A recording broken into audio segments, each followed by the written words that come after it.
Selamat pagi, senang sekali saya Rosmi Rahma kembali menjumpai Anda dalam program Redaksi 33. Kami akan menyajikan informasi penting untuk Anda dan berikut di antaranya. Kita awali Redaksi 33 kali ini. 4 jenazah lagi dimakamkan di Taman Pemakaman Khusus COVID-19 Raudatul Jannah, Tanah Merah, Samarinda Utara. Pada Kamis 24 September adalah pemakaman ke-126 selama masa pandemi COVID-19 melanda ibu kota di Provinsi Kalimantan Timur. Di saat sebagian warga kota Samarinda sudah berada di rumah bersama keluarga, inilah yang dilakukan tim penanganan COVID-19 pada malam Jumat 24 September lalu. Mereka masih bekerja menjalankan misi kemanusiaan, membawa jenazah yang terduga terkena virus corona ke pemakaman khusus pasien COVID-19 di Raudatul Jannah, Tanah Merah, Samarinda Utara. Malam itu total 4 jenazah dimakamkan. Keempat mayat warga itu belum pasti tertular virus karena mereka meninggal dunia sebelum hasil tes swab keluar dari laboratorium. Dalam bahasa para medis, status keempat jenazah adalah probable.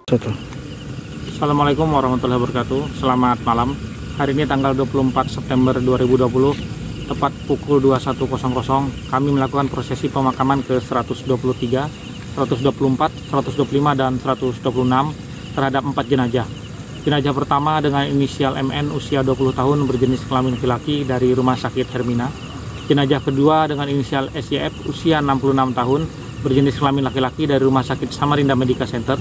Jenazah ketiga berinisial BDR berjenis kelamin perempuan berusia 56 tahun berasal dari Rumah Sakit Abdul Wahab Sarani.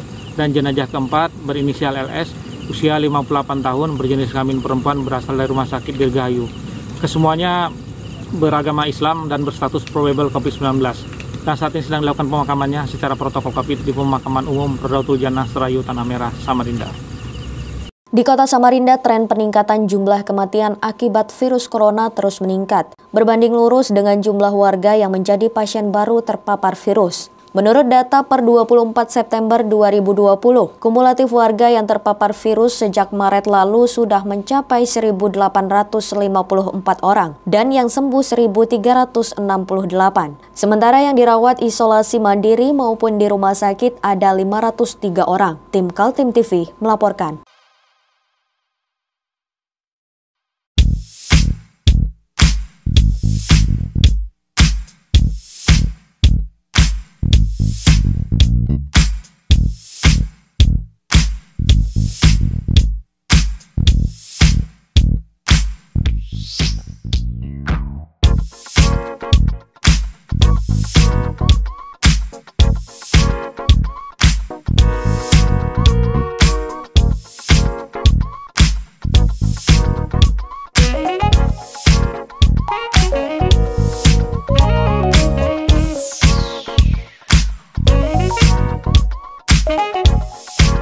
Gubernur mengangkat 5 pejabat sementara bupati dan wali kota untuk mengisi jabatan kepala daerah karena izin cuti mengikuti pilkada.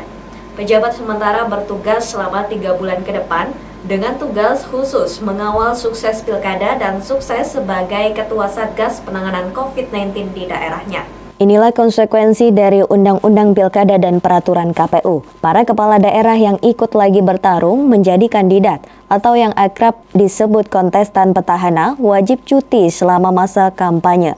Di Kaltim, dari 9 kabupaten dan kota yang menggelar pilkada, ada 5 kepala daerah yang mengajukan cuti, sehingga Gubernur Kaltim menunjuk pejabat sementara. Kelima pejabat sementara yang diangkat Gubernur Kaltim Isran Nur, yakni Jauhar Effendi sebagai PJS Bupati Kutim, Rija Indra Riyadi menjadi PJS Wali Kota Bontang, dan Ramadan yang saat ini menduduki Sekretaris DPRD Kaltim merangkap menjadi PJS Bupati Berau. Kemudian 2 nama pejabat sementara lagi yaitu MC Rajudin menjadi PJS Bupati Kutai Barat dan Gede Yusa sebagai PJS Bupati Mahakam Ulu. Pengukuhan dilakukan Gubernur Kaltim Isran Nur di kantor gubernur dengan acara sederhana dan protokol kesehatan yang ketat.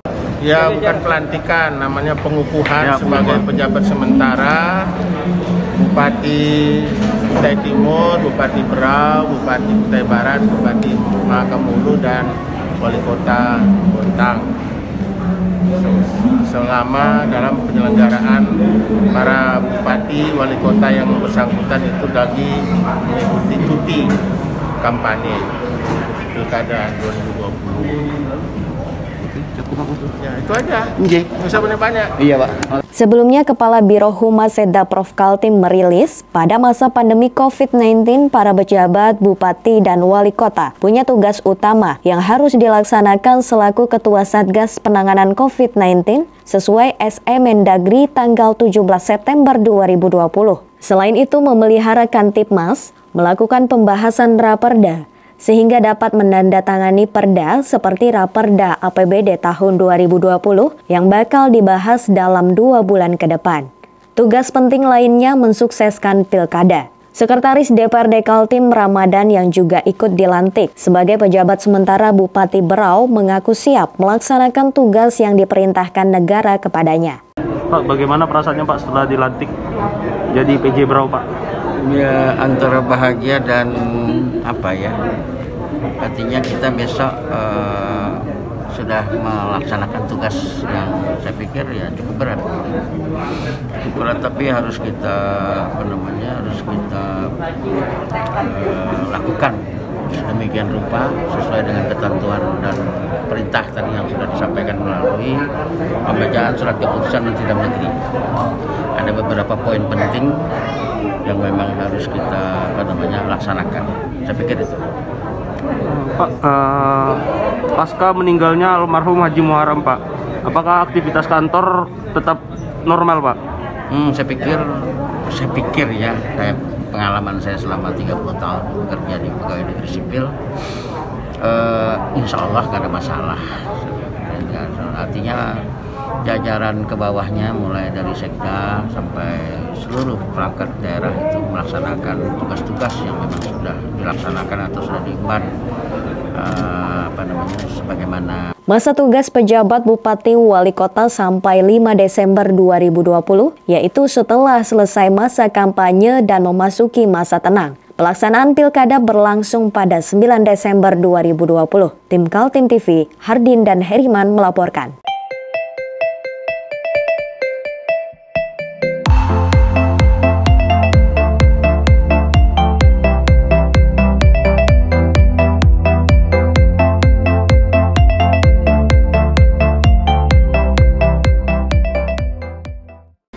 Di balik persoalan hukum yang menimpa Direksi BUMD, Badan Usaha Milik Daerah PT Agro Kaltim Utama, DPRD dan pemerintah Provinsi Kalimantan Timur sepakat Prusda di bidang perkebunan itu masih dibutuhkan sebagai perpanjangan tangan Pemprov Kaltim dalam menggalang pendapatan asli daerah. Kabar buruk dari PT AKU atau Agro Kaltim Utama adalah ditangkapnya dan ditahannya Direktur Prusda oleh pihak berwajib. Namun, bagi pemerintah di Kaltim, DPRD dan Pemprov keberadaan perusahaan bidang perkebunan itu tetap diperlukan. Tentu dengan semangat baru, direksi baru dan juga komitmen-komitmen baru agar PT AKU sebagai BUMD memberikan keuntungan yang bisa diandalkan untuk PAD Kalimantan Timur. Teman-teman Komisi 2 menilai bahwa saat ini Kaltim sebenarnya tetap butuh BUMD yang bisa mensupport di bidang pertanian. Salah satu fungsi utama dari BUMD itu sebenarnya, fungsi pertama dan utama itu ya, bagaimana bisa menjadi agen pembangunan di daerah. Bagaimana kemudian bisa menjadi menggerakkan perekonomian masyarakat lokal. Nah sekarang kan kita Kalimantan Timur ini mau supaya pembangunan ke depan mengandalkan sektor pertanian dan perkebunan. Kita sadari bahwa kalau sektor pertanian perkebunan ini tentu kontribusi ke APBD dalam bentuk pendapatan daerah itu sangat minim karena hanya mengandalkan retribusi. Retribusi yang dimaksud itu paling dari penjualan bibit, misalnya bibit unggul atau pengujian dari lab dan sebagainya, itu kan kecil sekali. Nah, untuk menunjang itu masih tetap diperlukan BUMD selain untuk memberikan income ke pemerintah, tetapi bisa memberi solusi kepada masyarakat pekebun kita. Entah itu mengelola pupuk supaya pupuk ini bisa dikelola oleh BUMD misalnya kan, menyediakan bibit ataupun mengelola lahan secara langsung. Aset PT AKU masih ditelusuri aparat penegak hukum setelah dilakukan penyelidikan oleh Biro Ekonomi Setda-Prov Kaltim dan juga penegak hukum. Diketahui perusahaan yang dibiayai APBD itu memiliki 3.000 hektar perkebunan kelapa sawit di Muara Jawa dan juga kantor. Yang kita mau sekarang, persoalan hukum ini berproses di sana. Sekarang akunya ini mau diapakan PT-nya, karena yang bermasalah bukan PT akunya tetapi orang pribadi yang ada di PT aku. Sekarang kita butuh keseriusan, komitmen dari pemerintah, masih mau tidak membenahi PT aku ini secara baik gitu kan. Itulah akhirnya tadi kita panggil. Kenapa kita panggil Dinas Perkebunan? Supaya bisa dipaparkan bahwa potensi BUMD kita yang bergerak di bidang pertanian itu, perkebunan itu adalah ABCD. Sekarang PT aku memiliki 3.000 hektar lahan di Muara Jawa misalnya kan. Itu kan proses hukum ada, tapi tetap ini kan bisa dikelola ini lahan ini. Masih mempunyai aset berupa kantor. Dan kejaksaan lagi menelusuri aset-aset yang lain. Kalau itu bisa dikembalikan, berarti PT aku masih punya aset dan masih bisa bergerak. Sebelumnya, Ketua Komisi 2 DPRD Kaltim, Feridiana Hurakwang mengakui Pemprov Kaltim membuka penjaringan direksi Perusda PT Agro Kaltim Utama yang baru. Tim Kaltim TV, Hardin dan Heriman melaporkan.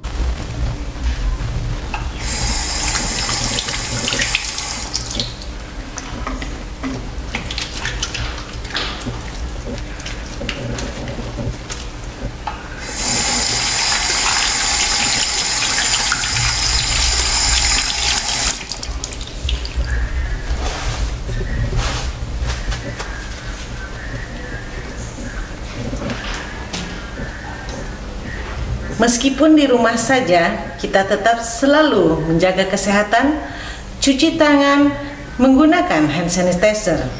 Ingat, mulailah dari diri sendiri. Warga perumahan Melati, Balikpapan Selatan dihebohkan penemuan bayi. Bayi kini dirawat di Puskesmas Sepinggan, Balikpapan Selatan. Bayi mungil berjenis kelamin perempuan ditemukan warga di depan pintu rumah Blok D1 nomor 12A Perumahan Melati, Sepinggan, Balikpapan Selatan pada Jumat dini hari pukul 4.30 waktu Indonesia Tengah. Dari keterangan kepolisian Polsek Balikpapan Selatan, awalnya seorang warga melihat seseorang yang menaruh bayi mungil tersebut, kemudian berlalu pergi menggunakan sepeda motor. Setelah itu warga mendengar tangisan bayi dan mendatangi lokasi tangisan bayi. Oleh warga langsung melaporkan ke pihak berwajib. Bayi mungil ini kemudian dibawa ke Puskesmas Sepinggan oleh Polsek Balikpapan Selatan untuk mendapatkan perawatan medis. Bayi mungil ini diperkirakan sudah berumur 7 hari, lantaran tali pusar sudah mengering. Untuk kecurigaan mereka, kan gitu, jadi mereka itu menemukan tidak adanya suatu ada orang ataupun yang baru lewat ataupun orang yang curiga di sekitar.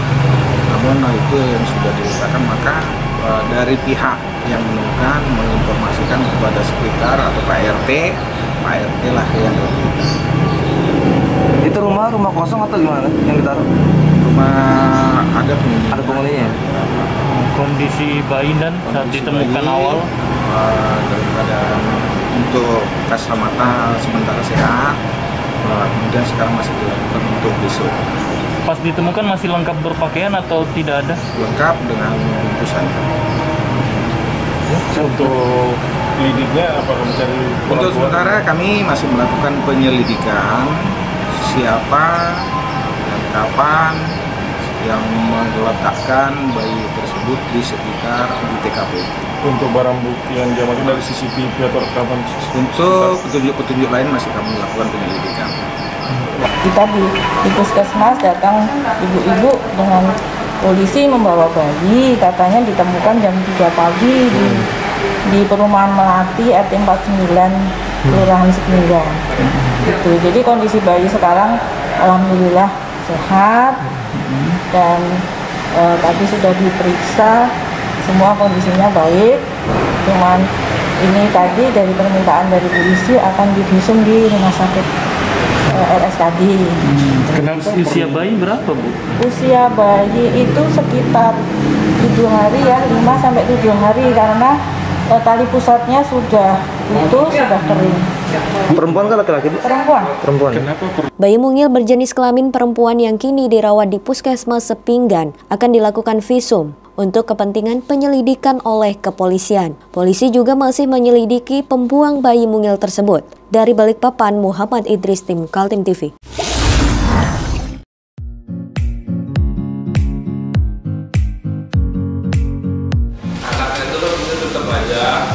Cara mudah beriklan digital di Kaltim TV.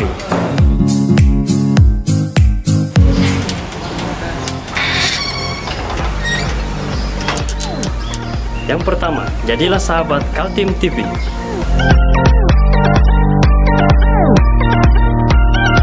Dengan Rp1.000.000, para sahabat mendapat 20 kali tayang di slot berita kamu.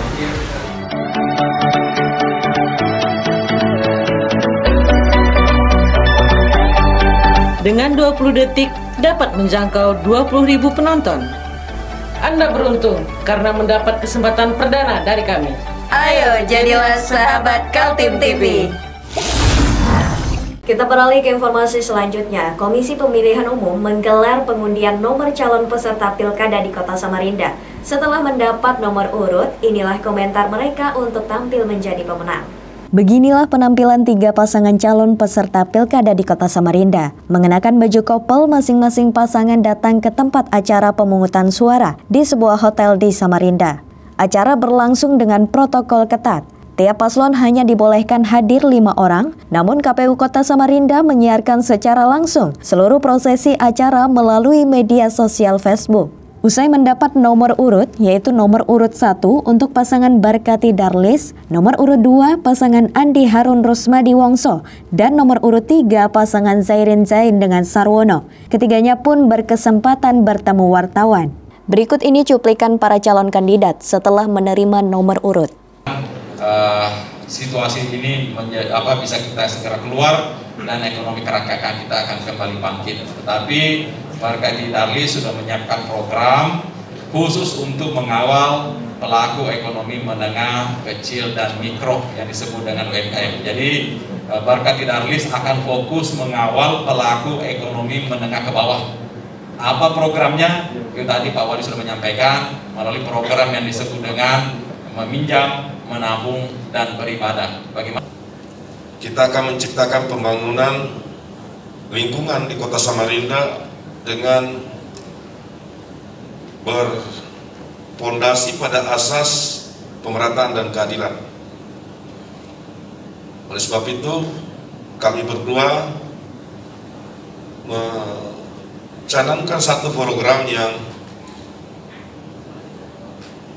mendorong pembangunan yang berkeadilan dan merata itu melalui penyediaan alokasi anggaran 100 hingga 300 juta rupiah per RT per tahun sebagai bentuk pembangunan sarana dan prasarana fisik berskala kecil dan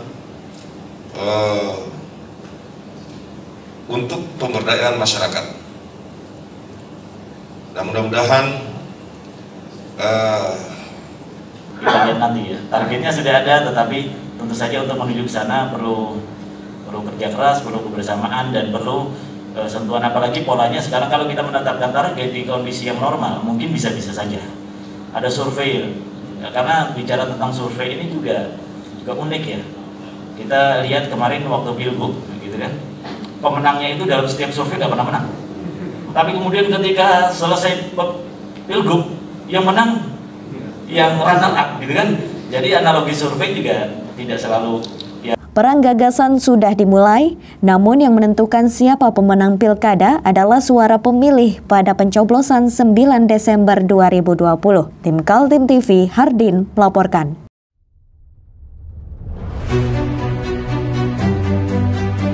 Hari ini kita ada kegiatan untuk membungkus sembako untuk dibagikan ke masyarakat yang membutuhkan karena COVID-19 ini. Semoga kita sukses semua. Harus kerjasama yang bagus. Pancasila! Pancasila! Pancasila!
Sejumlah warga menuntut 3 calon wali kota yang akan berlaga di 9 Desember 2020 yang berkomitmen mewujudkan daerah otonomi baru Samarinda Seberang.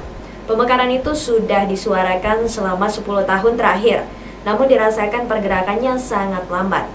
Kelompok warga mengatasnamakan Gerakan Rakyat Bersatu Pejuang Daerah Otonomi Baru Kabupaten Samarinda menyuarakan aspirasinya di Simpang 3 Flyover Jalan APT Pranoto Samarinda Seberang. Pendemo mengklaim dari 3 kecamatan, yakni Samarinda Seberang, Palaran, dan Lojanan Ilir. Kita sampaikan bahwa tidak ada jalan lain selain membentuk daerah otonomi baru untuk membangun seberang. Karena sekali lagi, siapapun anggota dewannya, siapapun wali kotanya pasti termarginalkan pembangunan di seberang. Sehingga sejak 1 dasawarsa ini kami terus gelorakan dan boomingnya di ketika tahun 2014-2015 kita sudah coba boomingkan ke media dan itu terus-menerus bergerak sampai sekarang. Dan alhamdulillah kita sudah banyak membangun komunikasi dengan teman-teman, baik itu di pemerintahan, di birokrasi, baik itu di tingkat 2, baik itu di Kota Samarinda, di provinsi, kemudian juga kita sudah bertemu dengan teman-teman di Dewan, baik itu di DPRD tingkat 1 maupun di DPRD tingkat 2 Kota Samarinda. Itu yang sudah. Para pendemo mengakui sengaja memilih momentum pilkada untuk menyuarakan aspirasi mereka. Tujuannya agar 3 pasangan calon yang telah menerima nomor urut dari KPU punya komitmen agar wacana pemekaran Kabupaten Samarinda terwujud pada saat siapapun memimpin jadi wali kota. Warga mengaku merasa kecewa dengan sikap pemerintah belakangan ini karena membiarkan masalah yang terjadi di daerah mereka. Dalam orasi, para pendemo mengatakan kasus longsor yang menutupi jalan di Palaran, pemerintah saling lempar tanggung jawab untuk memperbaikinya. Padahal itu jalan penting bagi akses warga di sana. Ketika kami tanya oleh pejabat-pejabat yang berkepentingan, apa yang dia katakan? Kami tidak punya alat, kami tidak punya uang. Itu bukan jalan kami, itu jalan provinsi. Sehingga yang mengakibatkan penanganannya hanya setengah hati, penanganannya tidak serius, dan terkesan pembiaran. Sehingga kegiatan tersebut hanya untuk menunggu korban. Banyak persoalan-persoalan lagi yang terjadi di seberang Palaran dan Lojanan Ilir. Menurut sejarahnya, Samarinda Seberang adalah cikal bakal kota Samarinda, sehingga di sana banyak ditemukan bangunan-bangunan tua dan bersejarah. Pemekaran sudah didengungkan sejak lama, hanya saja pemerintah pusat masih melakukan moratorium atau tidak membuka keran kebijakan adanya pemekaran daerah otonomi baru. Tim Kaltim TV, Hardin melaporkan. Mari kita memerangi virus corona dengan mematuhi imbauan pemerintah. Stay at home. Kita beralih ke informasi selanjutnya. Keluhan masyarakat terhadap kinerja Pemprov Kalimantan Timur dalam menyalurkan bantuan langsung tunai masih terjadi juga. Bahkan, organisasi Lembaga Anti Korupsi Indonesia Kaltim melakukan penelusuran apakah ada unsur pidana korupsi dan penyalahgunaan wewenang dalam masalah ini. Dalam suasana pandemi COVID-19 yang masih terjadi di Kalimantan Timur, kinerja Pemprov Kaltim kembali disoal. Kali ini soal LAKI atau Lembaga Anti Korupsi Indonesia menyoroti macetnya penyaluran bantuan sosial masyarakat. Pengurus LAKI mengaku sedang mengumpulkan informasi kepada berbagai pihak karena menduga ada masalah serius dalam pendistribusian anggaran sejumlah ratusan miliar tersebut. Saya selaku Sekjen LAKI Kaltim didatangin dan bertanya kepada kami bahwasanya data yang sudah dikumpulkan melalui RT, ya kan, yang diketahui oleh lurah, ya kan, selama ini itu sampai sekarang BLT-nya atau di Samarinda dikenal dengan BSM, ya, bantuan langsung bantuan sosial masyarakat itu sampai sekarang belum dicairkan. Saya coba berkonfirmasi kepada yang berwenang dalam hal ini legislatif, Komisi 4 melalui Haji Jawad Sirajudin. Haji Jawad berstatement bahwasanya dana itu sudah dianggarkan dan sudah turun sebesar 560 miliar sekian, 538 miliar sekian gitu. Nah, jadi saya coba untuk konfirmasi ke Dinsos. Kenapa sampai detik sekarang ini belum dikucurkan dana itu? Padahal dana tersebut diperuntukkan untuk bantuan April, Mei, Juni. Sekarang sudah bulan September. Sejak bulan Mei lalu, setelah Pemprov dan DPRD Kaltim menyetujui dana refocusing untuk penanganan COVID-19 sebesar 538 miliar, masalah distribusi bantuan kepada masyarakat yang terkena dampak pandemi COVID-19 sudah jadi sorotan. Ternyata sampai akhir September, masalah bantuan tahap pertama saja belum selesai dilakukan. Dan statementnya bahwasanya untuk Samarinda saja baru 10% yang dikucurkan untuk tahap pertama. Terkait dengan dana BSM tadi. BSM tadi. Pertanyaannya, apakah nunggu COVID ini habis? Kan gitu. Terus dalam pandemi yang sekarang ini pun, kasihan masyarakat, banyak yang kena PHK, perekonomian anjlok. Mereka cuma bisa berharap nilai itu. Tidak banyak, cuma 250.000 yang didapatkan mereka, yang diharap mereka per bulan selama 3 bulan. Mereka bergantung ke situ, sehingga kami meminta agar dinas sosial bisa lebih aktif. Jangan sampai ada permainan di belakang semua ini. Laki hadir dalam artian saya akan berusaha untuk mencari pembuktian, dan kalau ada di situ menyangkut masalah kerugian negara, apalagi yang menyangkut masalah masyarakat, penyelewengan saya pasti akan ungkap. Saya tidak segan-segan untuk mengungkap itu. Menanggapi hal tersebut, anggota Komisi 4 DPRD Kaltim, Haji Jawad Sirajudin mengakui adanya permasalahan distribusi yang menjadi wewenang Pemprov Kaltim. Dia juga menyesalkan masalah itu terjadi di saat masyarakat sedang membutuhkan bantuan karena terdampak pandemi COVID-19. Ini sebenarnya kewenangan sudah berada di eksekutif, karena di legislatif kita sudah pernah mensahkan yang namanya anggaran COVID di kisaran 500 ke 600 kurang lebih lah, ya 500 sekian gitu, 538. Nah, tapi sampai detik ini, karena kenapa saya juga lebih paham, banyak tahu, masyarakat mengeluh dan selama ini sudah dimintai data lewat RT masing-masing. Tetapi sampai detik ini, baik untuk tahap pertama, kan ini ada beberapa tahap ini, rasa-rasanya ada sampai 3 tahap. Ya. Tahap pertama itu baru terrealisasi untuk kota Samarinda di kisaran 10%. Ya, dari barangkali jumlah Samarinda itu teralokasi kurang lebih 30 miliar. Tidak mampunya Pemprov Kaltim menyalurkan bantuan sosial membuat realisasi APBD Kaltim juga tidak maksimal. Padahal pemerintah pusat sudah mewanti-wanti agar Indonesia keluar dari krisis, salah satunya dengan segera membelanjakan dana APBD, agar peredaran uang di masyarakat memberi efek pertahanan ekonomi kerakyatan. Tim Kaltim TV, Hardin, melaporkan.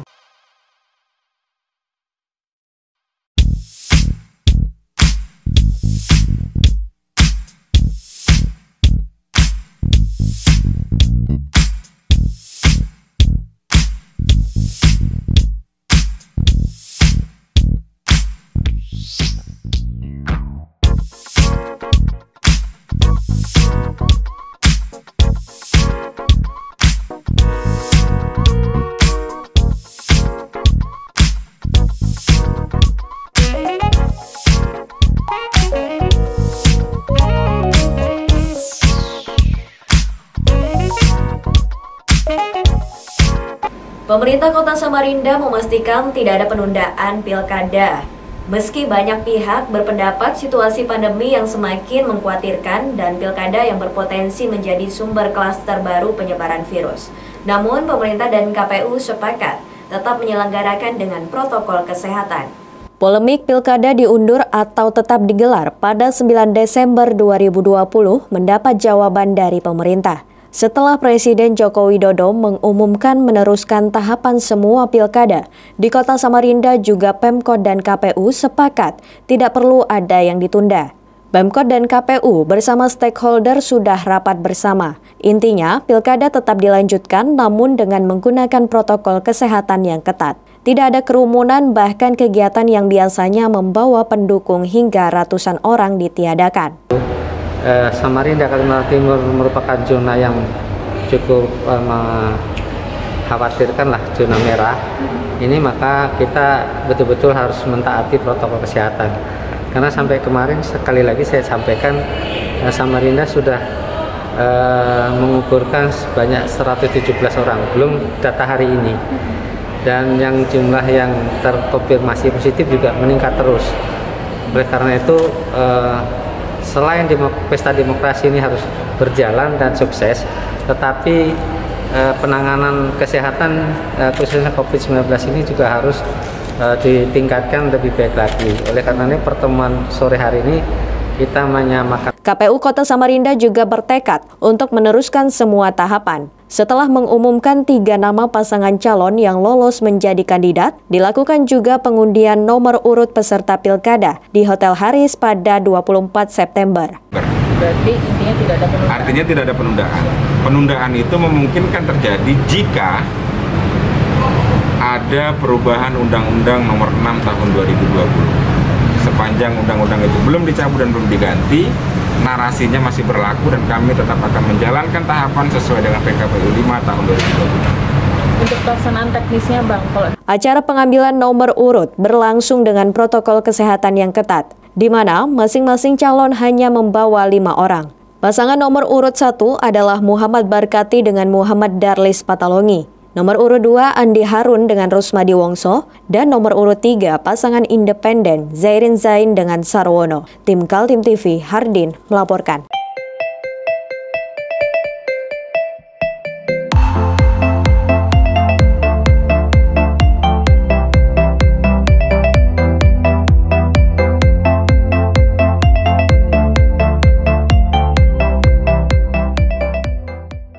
Demikian Kaltim Headline Malam edisi kali ini. Informasi lainnya dapat Anda simak melalui situs website kami www.kaltim.tv, channel YouTube dan fanpage Facebook Kaltim TV. Jangan lupa untuk selalu patuhi protokol kesehatan. Saya Rosmi Rahma pamit undur diri. Selamat malam dan sampai jumpa.